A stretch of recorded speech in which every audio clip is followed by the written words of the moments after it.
My photography career began with a combination of Instagram and a smartphone. Trying to shoot low-light photography was incredibly difficult. In fact, the image quality was quite grainy, so I wasn't really happy with the output that I was getting. It was only when I got my first SLR camera that the world of low-light and nighttime photography opened up to me.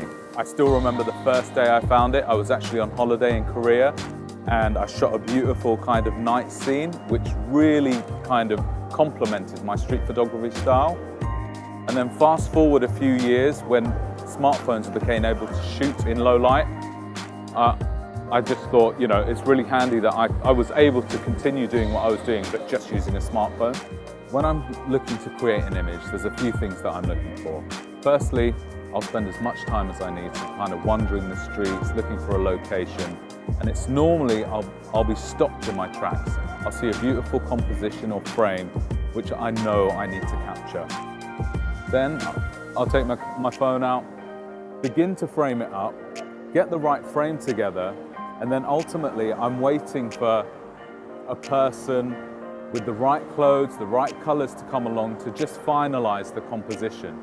Now that I've found the perfect spot, I've got to make sure that the camera's got all the right settings to ensure that I get the best possible image.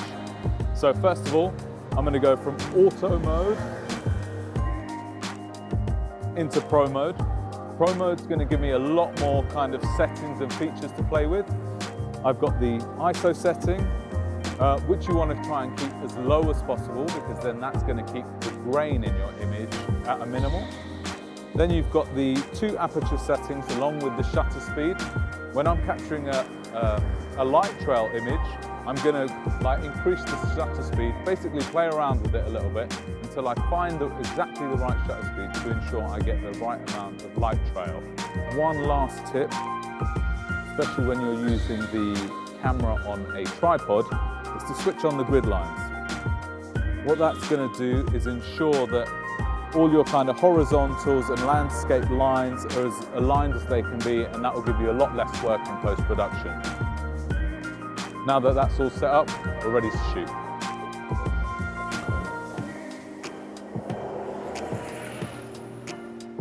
Oh, that's nice.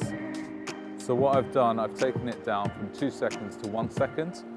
And what that's enabled is kind of, the image is now far less overexposed, as well as the fact that getting the timing of hitting the shutter button at the right point, I've got just the right amount of light trail in there. So I'm really pleased with that image.